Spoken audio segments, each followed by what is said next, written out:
Welcome back to the Open Mic Broadcast Network, the radio guy, Dr. Mike Prince, and we are fortunate to have on the line with us right now, offensive coordinator for the Prairie A&M University Panthers, none other than Mr. Mark Frederick. How you doing today, Coach?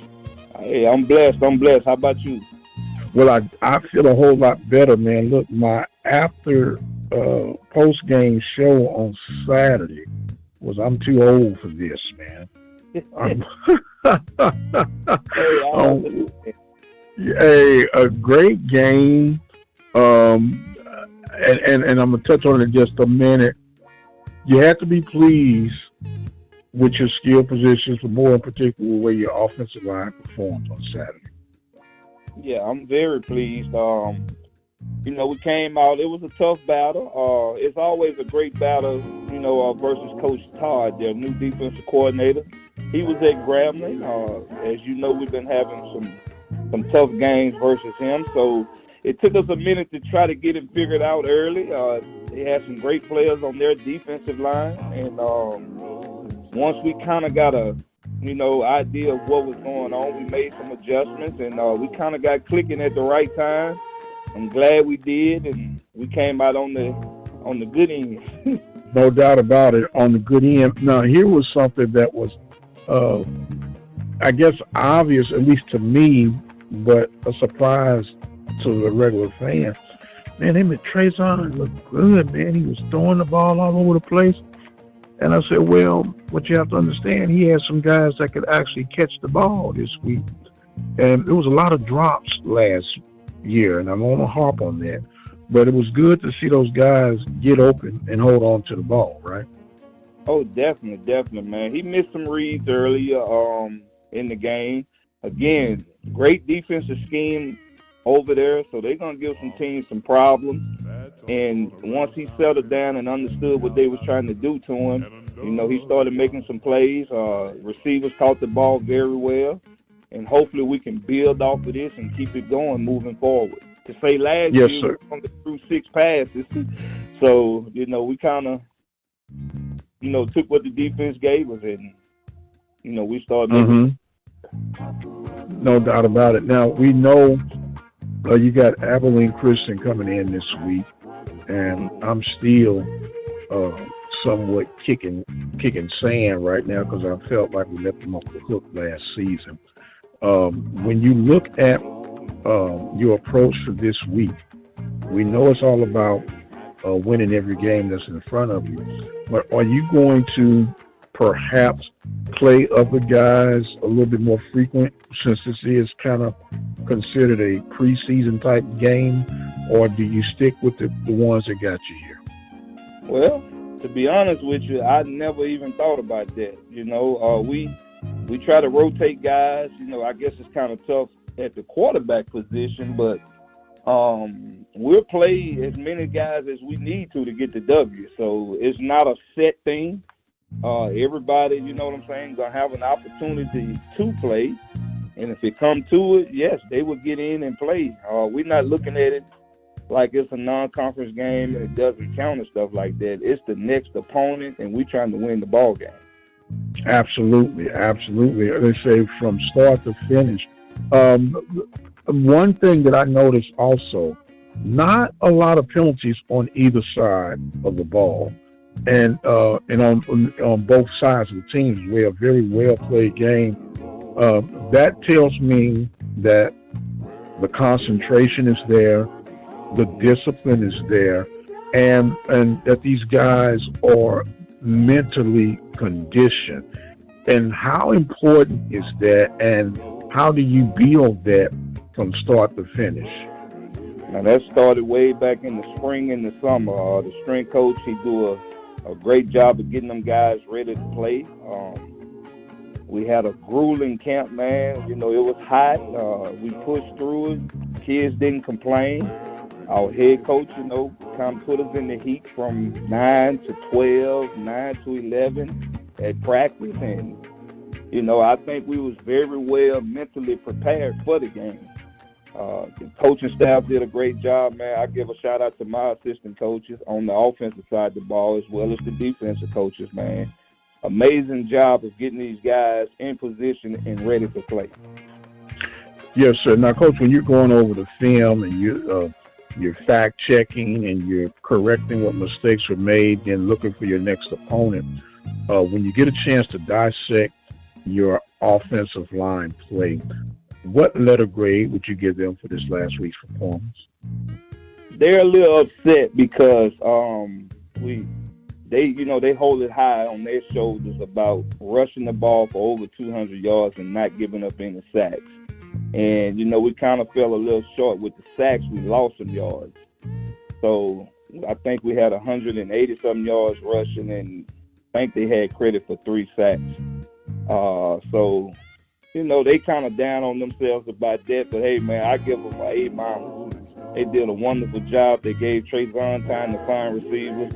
They opened up running lanes for the 3 running backs that played. So I'm very pleased with those guys. And we just got to keep moving forward. Yes, sir. Now, when you talk about the play of Trayvon, very hyper young man, and you got to be hyper to a degree when you're playing college ball. How often do you have to just set him down and say, okay, take a deep breath, brother Wusaw, and get laser focused back in so we can go ahead and execute like we know you can? Right. He's such a high competitor, man. The kid want to win by all costs. So when he missed some things, he get hard on himself, he get down on himself. But, just getting him on the headset, getting him to lock back in and tell him what I saw and how we're going to come back and attack it, and, just go through your reads, man. Trust what you've been coached to do, and everything will take care of itself. And once he settled down, he got to going, and guys went to making plays. It just fell right for us.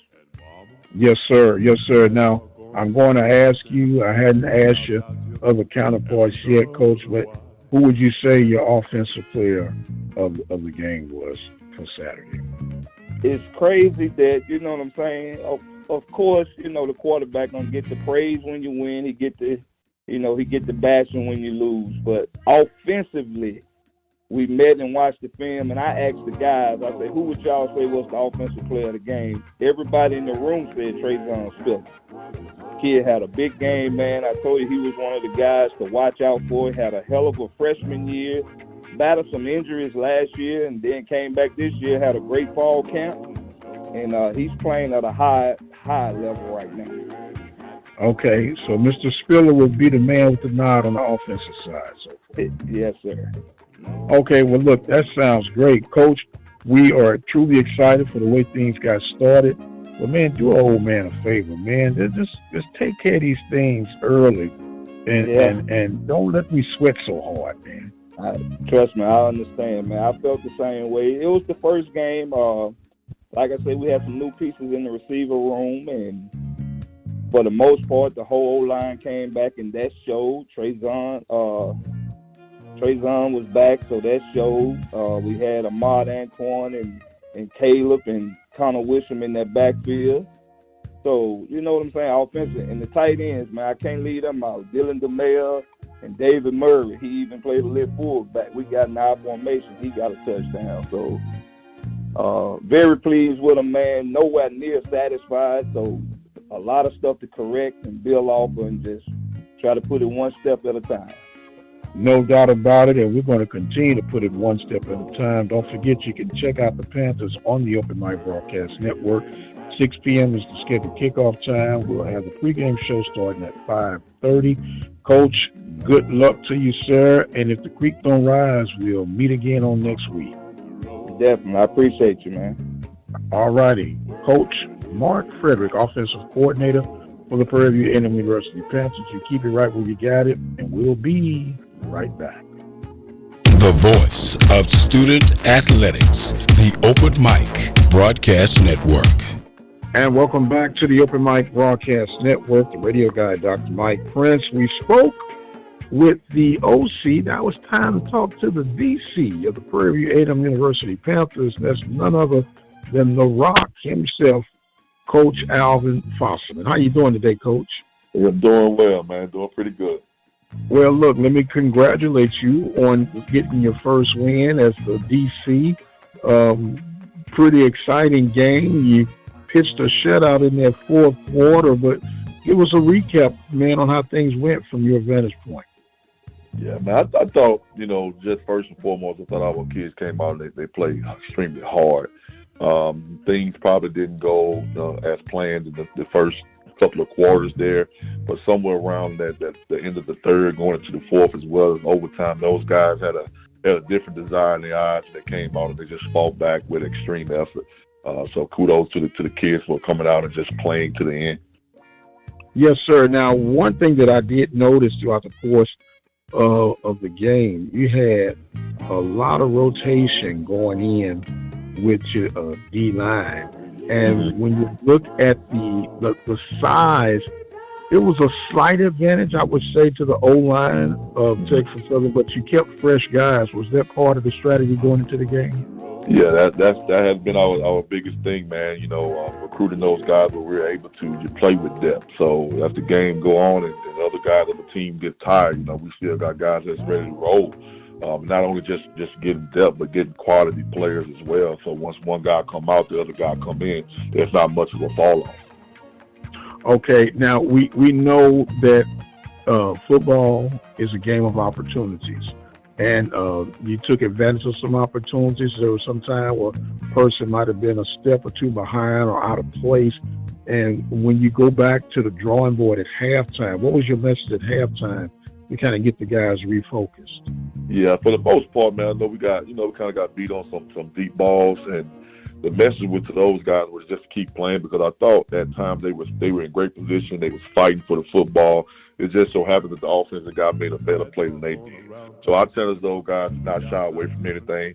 Forget the last play. Let's get to the next play and just keep doing what you're doing. And eventually something good was going to happen for them. And that's pretty much what's the message for halftime. Just keep fighting, because I thought the fight was always there.